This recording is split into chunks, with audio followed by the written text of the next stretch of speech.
आज हम कवर करेंगे कि सपोर्ट एंड मूवमेंट क्या है। मूवमेंट क्या होती है? कोई भी ऐसा एक्शन कि जिसमें हम अपने ऑर्गेनिज्म या अपने आप को मूव कराएं, इस टाइप ऑफ एक्शन को हम कहते हैं मूवमेंट। इन दिस चैप्टर हम स्केलेटल सिस्टम पढ़ेंगे कि कौन से ऐसे मैकेनिज्म है, कौन से ऐसे पार्ट्स हैं या कौन से ऐसे स्ट्रक्चर्स हैं जो कि हमें मूवमेंट में हेल्प करते हैं और कैसे एक ऑर्गेनिज्म को सपोर्ट प्रोवाइड होती है। अब हम पढ़ते हैं support in plants. The body of higher plant can be divided into two major parts, the root and the shoot. जो लंबे प्लांट होते हैं उनकी बॉडी को हम टू पार्ट्स में डिवाइड करते हैं, मेजर पार्ट जिसको हम कहते हैं, एक होता है रूट, दूसरा होता है shoot. These two parts are distinguished on the basis of their specialized morphological and physiological characteristics। जो उनके स्पेशलाइज्ड या मॉर्फोलॉजिकल कैरेक्टरिस्टिक होते हैं, हम उनके बेसिस पे इन दो पार्ट्स में प्लांट्स को डिवाइड करते हैं। They both have many tissues which are growing throughout the entire axis and keep their body erect. They require some supporting tissue and material. These tissues and materials are present in all parts of their body: root, stem, branches and leaves. कुछ ऐसे material होते हैं जो कि plant के साथ grow करते हैं, उनकी एक्सिस के साथ, और जो कि उन्हें सपोर्ट प्रोवाइड करते हैं। वो टिश्यूज या कुछ मटेरियल उनकी पूरी बॉडी में डिस्ट्रीब्यूट होते हैं।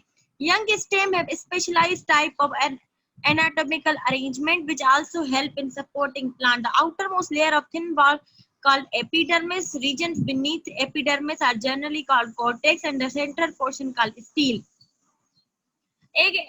एक लंबा सा ट्री देख लें, उसकी जो आउटर कवरिंग है जिसको हम लेयर कहते हैं, उसको हम कहते हैं ये इसकी एपिडर्मिस है। जो रीजन एपिडर्मिस की कहेंगे कॉर्टेक्स, एंड जो बीच वाला पोर्शन होगा उसको हम कहेंगे steel, which mainly consist of vascular tissues and some soft tissues. Steel में क्या होता है? मेनली वस्कुलर टिश्यूज होते हैं या सॉफ्ट टिश्यूज प्रेजेंट होंगे। This type of stem depend upon for its mechanical support on the following tissue. Mechanical support में help करती है।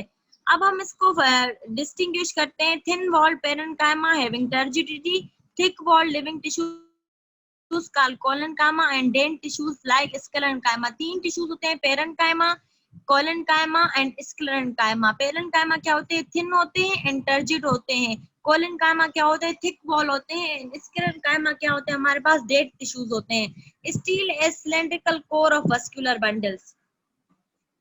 स्टील में क्या होता है? या तो वस्कुलर बंडल्स होते हैं या सॉफ्ट टिश्यूज होते हैं। पेरेन्काइमा क्या होता है? ये एक ऐसा टिश्यू है जो कि एपिडर्मिस और इस सब के नीचे पाया जाता है, और ये अनस्पेशलाइज्ड वेजिटेटिव सेल है। मीन्स ये क्या होता है? थिन वॉल होते हैं और इनमें थोड़ी टर्जिडिटी होती है। The whole body of lower plants called bryophytes is made up of these tissues. They usually have thin primary walls but no secondary walls. इनके पास जो ब्रायोफाइट्स होते हैं, छोटे प्लांट्स, उनमें ये टिश्यू पाए जाते हैं और इन have thin primary walls. इनमें क्या होता है? आगे हम पढ़ेंगे कि प्राइमरी वॉल्स कौन सी है, सेकेंडरी वॉल्स कौन सी है। तो जो ब्रायोफाइट्स होते हैं, थिन प्लांट्स होते हैं, उनमें ये टिश्यूज होता है, लेकिन उनमें प्राइमरी वॉल्स होती है, सेकेंडरी वॉल्स नहीं होती। They have a large central vacuole surrounded by a peripheral layer of cytoplasm. उनके पास क्या होता है? एक लार्ज वैक्यूल होता है जो कि पेरिफेरल साइटोप्लाज्म से सराउंडेड होता है। They are usually packed with intercellular spaces in leaves, green herbaceous stem. They contain chloroplast, therefore photosynthesis largely occur in these cells. किन सेल में होती है? लीव्स या ग्रीन जो herbaceous stem होती है उनमें क्लोरोप्लास्ट ज्यादा होता है, इसीलिए इन एरियाज में या इन रीजन्स में फोटोसिंथेसिस ज्यादा होती है। They take place in water by endosmosis and become extended. These extended parenchyma are turgid, exert an internal pressure called turgor pressure. ये जो पेरेन्काइमा सेल होते हैं, ये एंडोऑस्मोसिस से पानी पीते हैं और इनमें पानी जमा हो जाता है, जिसकी वजह से ये टर्जित हो जाते हैं और अंदर पानी के होने की वजह से इनका जो टर्गर प्रेशर होता है वो बढ़ जाता है। Due to this turgor pressure, these parts remain firm and rigid. If the cells lose water, they are lose turgidity, which causes wilting in herbaceous stem and leaves. अगर इनका टर्गर प्रेशर लूज हो जाए, means water loose हो जाए, तो ये सुकड़ जाएंगे, wilt हो जाएंगे, जिसकी वजह से इनका क्या होगा? herbaceous stem या इनकी जो होंगी टर्जिडिटी लूज हो जाएगी। Therefore, these turgidity parenchyma are important for support and shape of the soft plant. इसीलिए ये जो पेरेन्काइमा होती है इनमें ये इम्पोर्टेंट होती है किसी भी स्ट्रक्चर के सपोर्ट के लिए and shape of the plant के लिए। अब हम पढ़ते हैं कोलेनकाइमा क्या है। कोलेनकाइमा क्या था? थिक वॉल्ड सेल्स, जिसको हमने नाम दिया कोलेनकाइमा। एक अदर टाइप है simple tissue which is important to provide support in plants. ये भी प्लांट्स की सपोर्ट में हेल्प करता है। They are living tissues. ये इलोंगेटेड स्ट्रक्चर के होते हैं जैसे पेरेन्काइमा, लेकिन इनकी वॉल होती है थिक होती है। उनकी वॉल्स क्या थी? थिन वॉल्स थी। इनमें जो थिक एरिया होता है यूजली एजेस में होता है। मींस ऐसे होगा, सेल है अगर तो इसका सेंट्रल थिन होगा और जो एजेस होंगी साइड्स वाली वो थिन होंगी, थिक होंगी, और जो सेंट्रल रीजन होगा वो थिन होगा। The function as an important supporting tissue, ये सपोर्टिंग करता है। And the in stem of non woody older plants and in leaves, जो लीव्स हो गए या पुराने दरख्त हो गए उनमें ये सपोर्टिंग का रोल अदा करता है। स्क्लेरेंकाइमा हमारे पास क्या था? डेड टिश्यू होते हैं, ये भी सपोर्टिंग टिश्यू है। These are fundamental dead tissues. They have uniform thick heavily lignified secondary walls which give strength to plant body। ये भी plant body को strength provide करते हैं। Often these walls are thick that the lumen of the cell becomes nearly vanished। इनकी walls इतनी thick होती हैं कि जो इनका lumen होता है सेल में वो almost खत्म हो जाता है। Sclerenchyma cells are of two types, fibers and sclerites। Sclerenchyma फिर हमारे पास दो में डिवाइड हो जाता है, टू टाइप्स का होता है, एक फाइबर्स एक स्क्लेरिट्स। अब फाइबर्स क्या है? ये बहुत बड़े इलोंगेटेड सेल होते हैं, ये टफ एंड स्ट्रॉन्ग होते हैं लेकिन फ्लेक्सिबल होते हैं। while sclerites are variable often irregular in shape। इनकी कोई भी शेप नहीं होती, इनकी वेरिएबल शेप होती है, इरेगुलर शेप होती है और ये फ्लेक्सिबल होते हैं। लेकिन जो फाइबर्स होते हैं उनकी एक परमानेंट शेप होती है और वो इतने वेरिएबल नहीं होते। ये simple branch sclereids are generally called stone cells. They are common in nut and hard parts of the seeds. जो अनब्रांच स्क्लेरीज है, स्क्लेरीज का क्या है हमारे पास? A type of sclerenchyma. उसमें क्या होता है? जनरली कॉल्ड स्टोन सेल्स कहते हैं एंड वो nut and hard parts of seeds में पाए जाते हैं। अब हम देखते हैं क्या है हमारे पास? ट्रेकीड्स। ट्रेकीड्स हमारे पास क्या है? इलोंगेटेड मींस बड़े और tubular heavily lignified dead cells हैं हमारे पास, जिनके पास लार्ज होलो कैविटीज होती है। मींस इनके पास इतना ल्यूमन नहीं होता।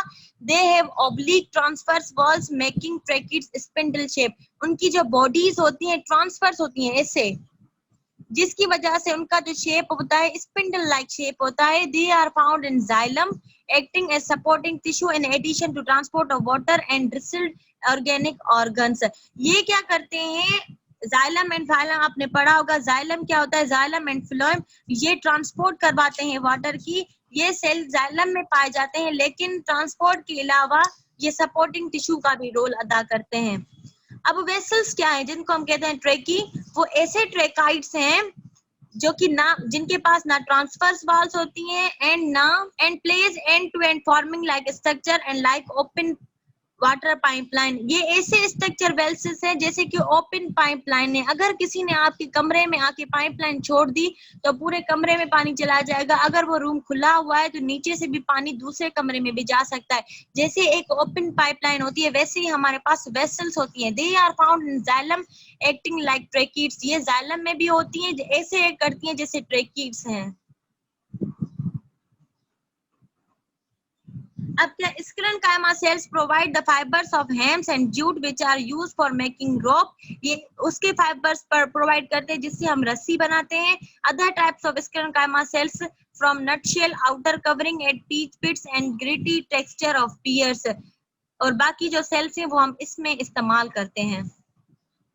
अब सेकेंडरी टिश्यूज कौन से हैं, उसके सिग्निफिकेंस क्या है? Secondary tissues are those which are formed by the activity of lateral meristem, vascular cambium and core cambium during secondary growth which takes place in a number of vascular plants। secondary tissues ऐसे होते हैं जो कि lateral activity, lateral meristem हम पढ़ेंगे, meristem क्या है और उसके जो पार्ट्स होते हैं vascular cambium and core cambium। जब प्लांट की ग्रोथ होती है, एक होती है प्राइमरी ग्रोथ, एक होती है सेकेंडरी ग्रोथ। सेकेंडरी ग्रोथ में लेटरल मेरिस्टेम के पार्ट्स होते हैं जिसको हम कहते हैं वस्कुलर कैम्बियम, और कोर कैम्बियम, इसके जो टिश्यू होते हैं उसको हम कहते हैं सेकेंडरी टिश्यूज या स्पर्मोप्सिड्स. It occurs in all gymnosperm, many dicot angiosperm under secondary growth, but very few monocots plants. ये इन plants में पाई जाती है secondary tissues. नंबर 1 क्या है? Vascular cambium. ये कहाँ अपीयर होता है? Between xylem, primary xylem and primary phloem, called fusiform initials या फेसिकुलर कैम्बियम. वस्क्यूलर कैम्बियम क्या है? ये पहले बिटवीन जाइलम, अगर ये जाइलम है, अगर ये फ्लोएम है तो इसके बीच में पाई जाएगी, जिसको हम कहते हैं फ्यूसिफॉर्म कैम्बियम या फेसिकुलर कैम्बियम या फ्यूसिफॉर्म initials. These then few cells of each medullary layer lying in line with fusiform initials become meristematic to form interfascicular cambium. फिर जब ये इसके बीच में आ जाता है ये फेसिकुलर कैम्बियम, तो इसके साथ कुछ सेल्स अटैच हो जाते हैं जो लेटर ऑन मेरिस्टेमिक फॉर्म करते हैं, जिसको हम कहते हैं interfascicular cambium. The two cambium combine to form a ring of meristematic tissues called vascular cambium. Then जब two meristemic cells मिलके एक रिंग बनाएंगे, उस रिंग को हम कहेंगे vascular cambium. इसमें क्या होगा कि पहले फ्यूसिफॉर्म इनिशियल बनेगा बिटवीन जाइलम एंड फ्लोएम, फिर उसमें सेल्स आ जाएंगे, मेरिस्टेमिक फॉर्म करेंगे, जिसको हम कहेंगे इंटरफेसिकुलर कैम्बियम. देन वो meristematic cell ring like form structure करेंगे, जिसको हम कहेंगे vascular cambium. Vascular cambium cuts off new cell inside as well as outside. Vascular cambium क्या करता है? न्यू सेल्स जो बने हैं अंदर हो या बाहर हो, उनको कट कर देता है. The cells formed inside give rise to secondary xylem, and जो outside होते हैं वो सेकेंडरी फ्लोएम को देंगे. जो सेल्स अंदर होंगे प्लांट के वो सेकेंडरी जाइलम बनाएंगे, मींस जो वस्कुलर कैम्बियम के अंदर होंगे वो जाइलम बनाएंगे, और जो वस्कुलर कैम्बियम के बाहर होंगे वो फ्लोएम बनाएंगे. During secondary growth, the primary epidermis split dries and fall off. To protect the exposed tissues and to increase in diameter, core cambium phalogen arises in the cortex. जब secondary growth होती है, epidermis splits, dries and fall off. फिर वो क्या करती है? जब secondary growth होती है तो उसकी प्राइमरी एपिडर्मिस है. एपिडर्मिस क्या थी? जो थिन लेयर थी प्लांट की, वो क्या करती है? शेड हो जाती है, ड्राई हो जाती है जब टिश्यू से मींस एक्सपोज होती है. और उसका जब कोर कैम्बियम जो आउट जब हम पढ़ेंगे, एक होता है वस्कुलर कैम्बियम जो हमने पढ़ा, वो अंदर होता है. जो बाहर वाला हार्ड स्ट्रक्चर हमें नजर आता है उसको हम कहते हैं कोर कैम्बियम. जब वो अपनी साइज इंक्रीज करता है तो जो लास्ट वाली लेयर होती है वो टूटने लगती है. आपने देखे होंगे दरख्त कुछ बीच बीच में से टूटे हुए होते हैं, क्योंकि जो अंदर वाला स्ट्रक्चर है वो ग्रो कर रहा होता है और बाहर वाली लेयर टूट रही होती है. कोर कैम्बियम क्या है? और फेलोजिन appears when layers of hypodermal cells regain the power of division to form a ring of meristematic tissues. ये कब होती है? जब hypodermal cell, पहले इनके पास डिवीजन का पावर नहीं होता, meristematic cell डिवाइड करते हैं. जब ये डिवाइड करने लगते हैं तो फिर रिंग ऑफ meristematic टिश्यू बनाते हैं. Core cambium cuts of new tissues inside the secondary cortex और phelloderm. Core cambium vascular cambium की तरह भी जो नए सेल होते हैं उनको कट कर देता है. The cell cut off outside and rectangular and arranged in radial rows. They have a waxy deposition of suberin and become dead. जो सेल्स बाहर पाए जाते हैं उनके पास एक वैक्सी लाइक अपीयरेंस होती है एक मटेरियल की, जिसको हम कहते हैं सुबेरिन. वो सेल्स के ऊपर होती है, जिसकी वजह से सेल जो होगा डेड हो जाएगा, जिसको हम कहते हैं कॉर्क टिश्यू और फेलम. फेलम क्या है? एक डेड टिश्यू है जिसपे सुबेरिन टाइप मटेरियल की डिपोजिशन हो जाती है. This function as a barrier and protects the stem from physical damage and from pathogen. It also prevents from water loss. ये barrier की तरह भी कोर टिश्यू हमारे पास barrier की तरह भी aid करता है और water के loss से भी prevent करता है plant को, क्योंकि ये अब dead हो चुका है. Older trees, many chemicals and physical changes occurs in the ring of xylem towards center of the stem. या न्यू प्लांट्स हो या पुराने प्लांट्स हो, उनमें क्या होता है कि जो केमिकल या फिजिकल चेंजेस मींस जो प्लांट्स में चेंजेस आ जाती हैं वो जाइलम से लेके स्टेम तक जाती है. इनकी डायरेक्शन क्या होती है? Xylem to stem. The conducting cells become blocked, parenchyma cell die while pigment, resin and tannins and gums are deposited. जब ये ग्रो करेंगे या इनमें जो फिजिकल चेंजेस आएंगे उनकी वजह से क्या होगा, पेरेंकाइमेटिक सेल्स डेड हो जाएंगे और पिगमेंट जो हमारे पास है वो इन सेल्स में डिपॉजिट होना शुरू हो जाएंगे.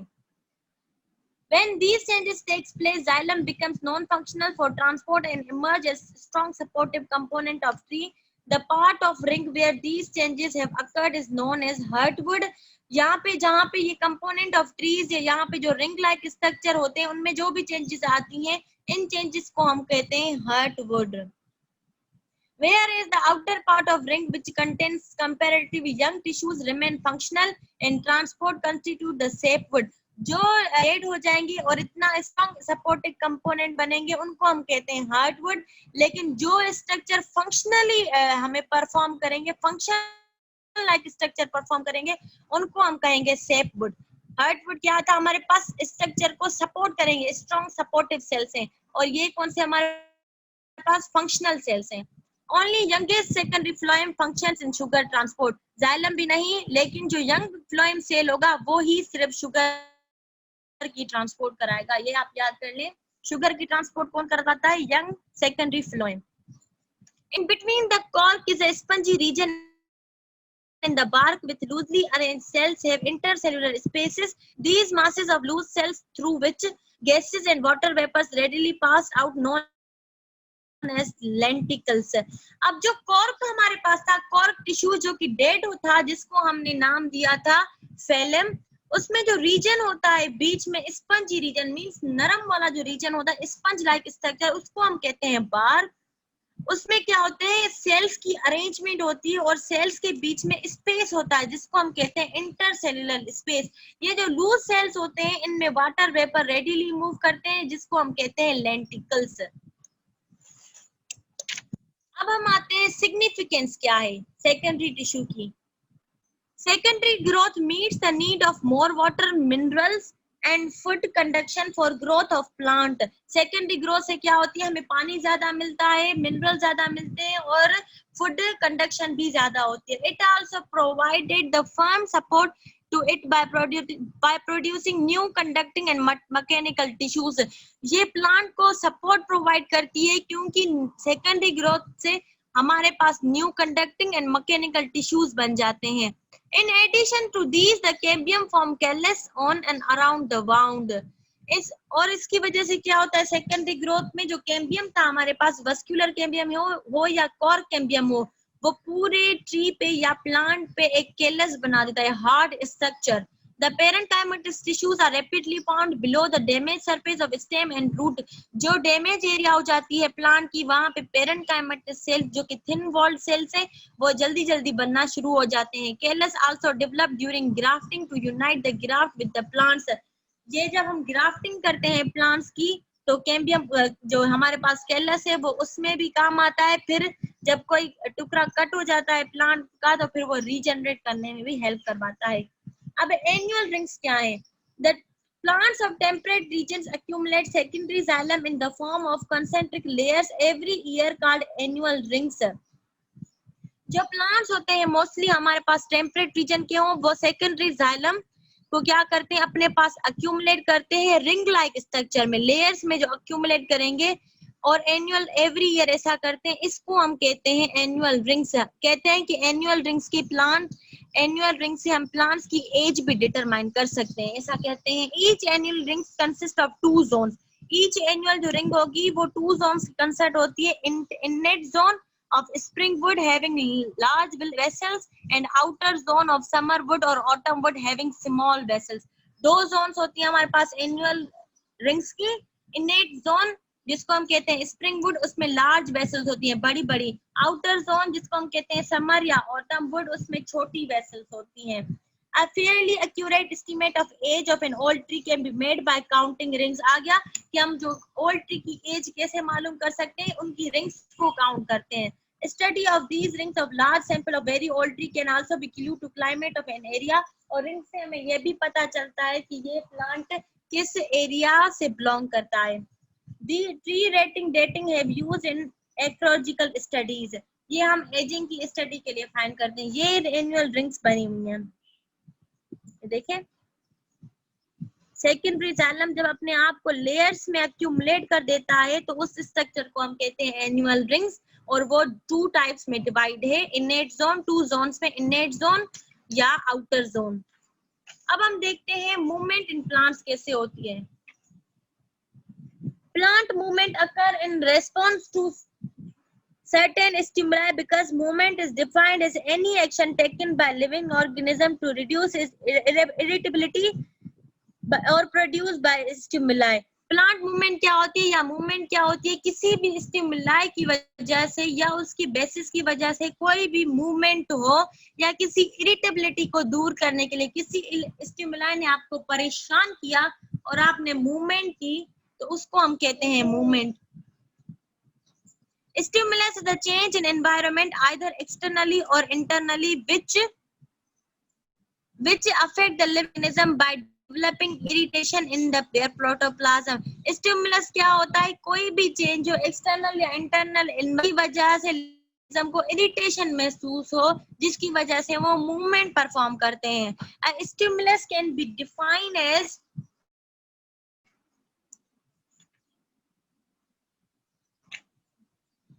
a stimulus can be diffuse or directional. It may be replied with a promote or delay response। Stimulus में भी डायरेक्ट हो सकता है, मे भी इनडायरेक्ट, या तो हम उसको फौरन से जवाब देंगे या तो कुछ देर के बाद हम उस स्टिमुलस को रेस्पॉन्स करेंगे। अब मूवमेंट्स कौन सी होती है, हम स्टिमुलाई मीन्स कोई भी स्टिमुलस हो सकता है। आपको किसी ने थप्पड़ मारा, आप गुस्से में आ गए, ये एक stimulus.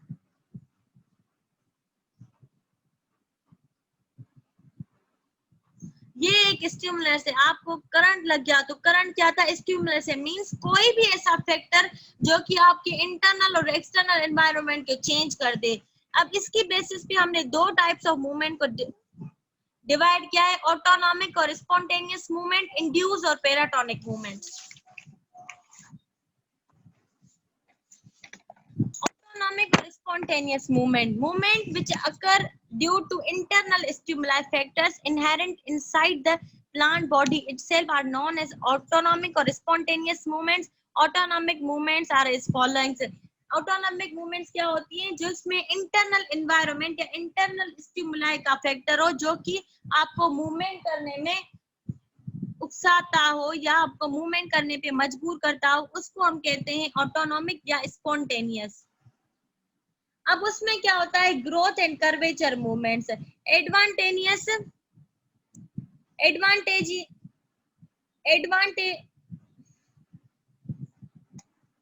growth and curvature of movement। Advantageous changes in the form and shape of plants or plant of organs due to the difference in ratio of growth of different parts are called growth and curvature movement। These movements are due to unequal growth on two sides of plant organ called stem, root, tendrils, buds, leaves, etc। There are two types of growth movement। ये ऐसी movement होती है curvature movements जो कि equal नहीं होती, किसी कहीं पे ज्यादा हो जाती है, इसका रेशियो इक्वल नहीं होता, अनइक्वल ग्रोथ हो जाती है। स्टेम की ज्यादा हो जाए, रूट की कम हो जाए तो ये अनइक्वल ग्रोथ होती है। इसको फिर हम दो में डिवाइड करते हैं, nutation and nastic movement. Nutation movement क्या होती है, जो कि अपेक्स से शुरू हो और जिगजैग में मोशन में हो। मींस कोई प्लांट अपनी मूवमेंट एक डायरेक्शन में परफॉर्म नहीं करें, अल्टरनेट चेंज हो ग्रोथ में, उसके रेट में, उसको हम कहते हैं जिगजैग मैनर। कहीं पे ज्यादा है, कहीं पे कम में, इस टाइप ऑफ हम ग्रोथ या मूवमेंट को कहते हैं न्यूटेशन। न्यूटेशन क्या होता है, may be circumnutation when apex make rotational growth around its long axis। ये circumnutation भी होता है। circum means राउंड एक्सिस पे मूव करना। अगर उसका जो अपेक्स होता है, नीचे वाला स्टेम, ऊपर वाला अपेक्स, अगर वो अपेक्स राउंड लाइक स्ट्रक्चर की मूवमेंट करेगा, ग्रो करेगा, तो ऐसी टाइप ऑफ मूवमेंट को हम कहेंगे circumnutation। जो कि movement of climber around the rope as found in railway creeper. आपने देखे होंगे कुछ प्लांट्स ऐसे होते हैं जिसको हम कहते हैं, सिंधी में तो कहते हैं बेल कहते हैं, जिसको हमने आपने देखा होगा। आप अगर कहीं पे भी रखेंगे तो वो प्लांट उस स्ट्रक्चर को ही सराउंड करेगा। ऐसी टाइप मूवमेंट को हम कहते हैं सर्कमन्यूटेशन। नेस्टिक मूवमेंट क्या होती है, जो वो मूवमेंट जो कि different in rate of growth on opposite side of the plant organ हो, वो मूवमेंट जो कि अपोजिट हो, मींस एक ही ऑर्गन हो लेकिन एक में ज्यादा हो रही है एक में कम होती है, मींस अपोजिट साइड, एक साइड में ज्यादा हो एक साइड में कम हो। Opening of petals and crenatally coiled leaves of the fern are good example of nesting movement. When movement occurs due to faster growth on the upper side of organ is known as epinestic movement. अगर वो upper side of plant पे हो रही है तो उसको हम कहेंगे इपिनेस्टिक। अगर वो फास्टर ऑफ ग्रोथ जो lower surface of growing plant में हो रही है तो उसको हम कहेंगे हाइपोनेस्टिक मूवमेंट। अब हम दूसरी टाइप ऑफ मूवमेंट पे आते हैं। पहली क्या थी, ग्रोथ एंड कर्वेचर में, जिसको फिर हमने 2 में डिवाइड किया। अब हम आते हैं टर्गर मूवमेंट पे। टर्गर मूवमेंट क्या है, movement that occurs due to change in turgidity. Turgidity क्या है, जो कि टर्गर प्रेशर बढ़ाती है सेल में, and size of cell as a result of loss और गेन ऑफ वाटर का टर्गर मूवमेंट। अगर किसी सेल में वाटर जमा हो जाएगा तो उसका टर्गर प्रेशर बढ़ जाएगा, अगर वाटर लूज हो जाएगा तो टर्गर प्रेशर कम हो जाएगा। इस मूवमेंट को हम कहते हैं टर्गर मूवमेंट। पेराटोनिक और इंड्यूस मूवमेंट, मूवमेंट जो कि एक्सटर्नल एनवायरनमेंट से हो, वो कौन सी थी, इंटरनल एनवायरनमेंट वाली। कौन सी, ऑटोनॉमिक। अब इसमें क्या है, जो कि एक्सटर्नल स्टिमुलाई करे, मींस एक्सटर्नल फैक्टर करे। आपको किसी ने चमाट मारी, ये भी एक्सटर्नल फैक्टर है। करंट लग गया, ये भी एक्सटर्नल फैक्टर है। ये सब एक्सटर्नल। इंटरनली हार्मोन्स की वजह से हो सकता है या डिसबैलेंस की वजह से होता है, ये इंटरनली होते हैं। इसको फर्दर हम किस में डिवाइड करते हैं, कहाँ गया, इंड्यूस और पेराटोनिक मूवमेंट। या तो ये इंड्यूस होगी या पेराटोनिक मूवमेंट होगी, जिसको हमने कहा एक्सटर्नल स्टिमुलाई की वजह से काज हो रही है। ये तो या ट्रॉपिक हो सकती है या नेस्टिक हो सकती है। The external stimuli which causes these movement में be light, temperature, water, chemicals, means outernal factor होंगे, लाइट हो, टेम्परेचर हो, वाटर हो या केमिकल्स हो।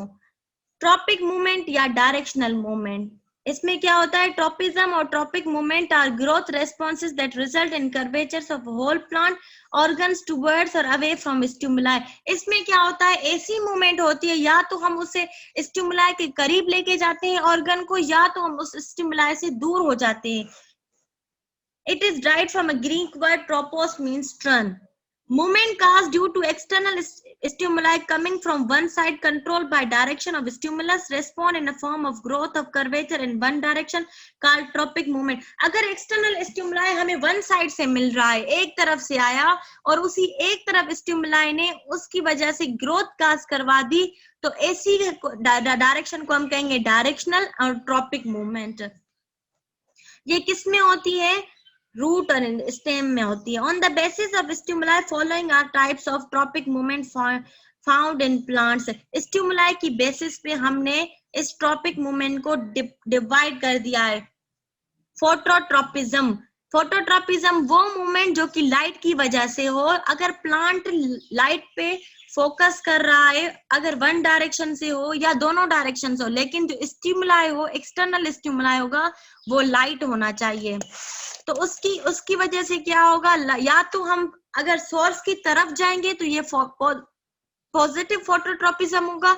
अगर उससे हम सोर्स से परे जाएंगे, प्लांट्स की बात हो रही है, प्लांट्स अगर सोर्स से दूर हो जाएंगे तो उसको हम कहेंगे नेगेटिव फोटोट्रोपिज्म।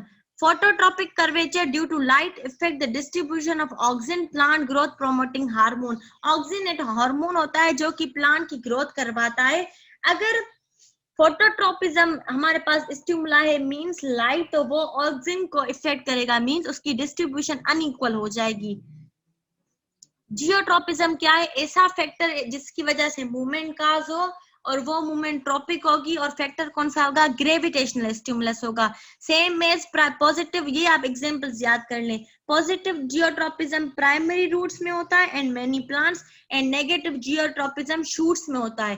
पॉजिटिव जियोट्रोपिज्म कहाँ पे होता है, रूट्स में, एंड नेगेटिव शूट्स में होता है।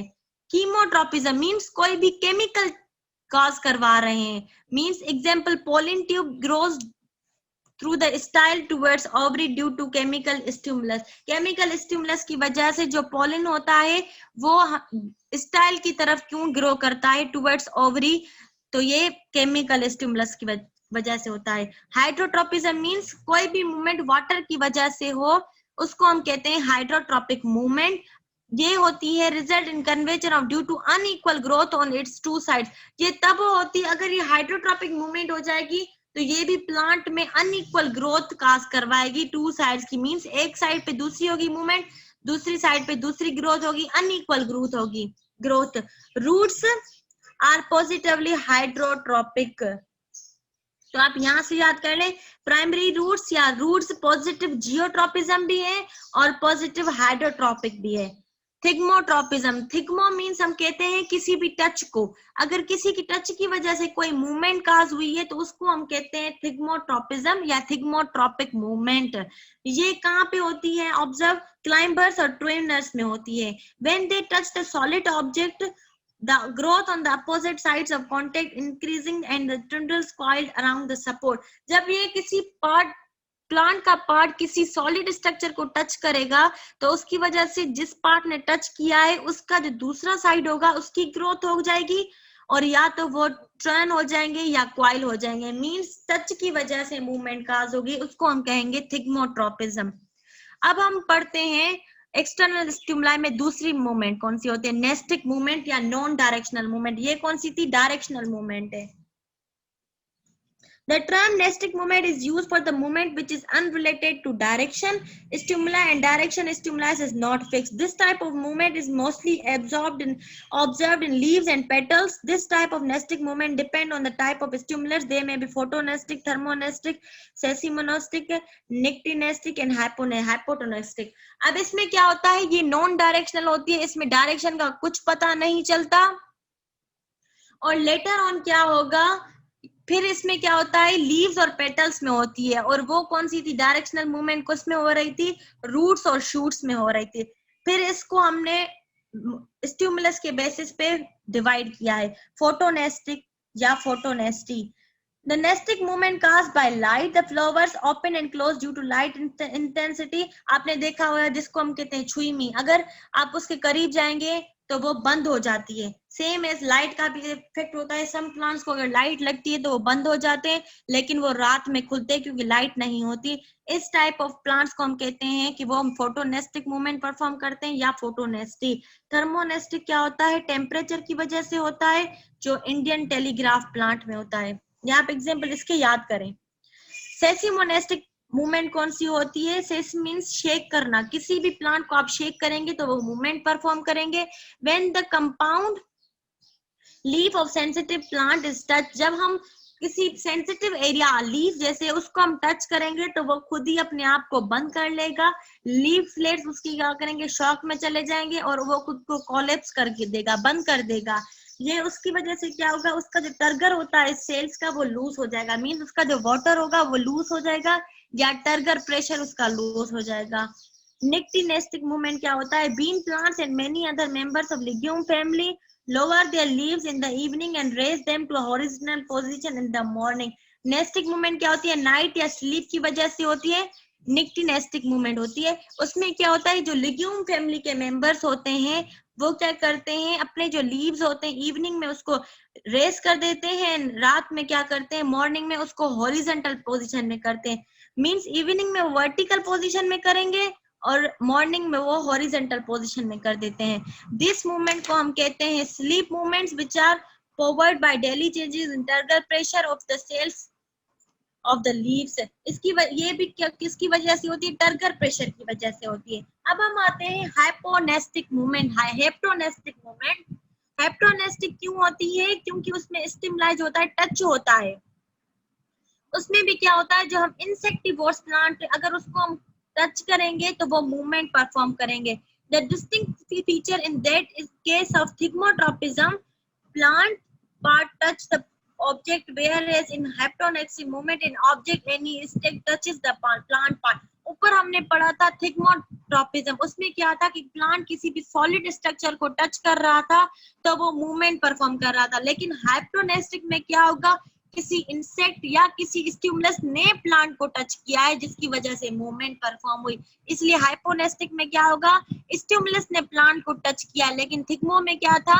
प्लांट ने स्टिमुलस को टच किया है। होप सो ये क्लियर हो इसका आपको। अब हम आते role of growth substance in plant movement. इसमें हमने पढ़ा ऑक्सीजन का भी इसमें जिक्र आएगा कि कौन से सब्सटेंस हैं जो कि प्लांट की ग्रोथ में प्रोमोट करवाते हैं। Plant is sessile organism show its movements mainly in the form of growth. This movement is controlled by phytohormones, auxin, cytokinin, gibberellin and abscisic acid. ये हम पढ़ेंगे आगे शायद फर्स्ट ईयर में या इसमें इंटर में कि कौन सा हार्मोन कौन सी मूवमेंट परफॉर्म करता है.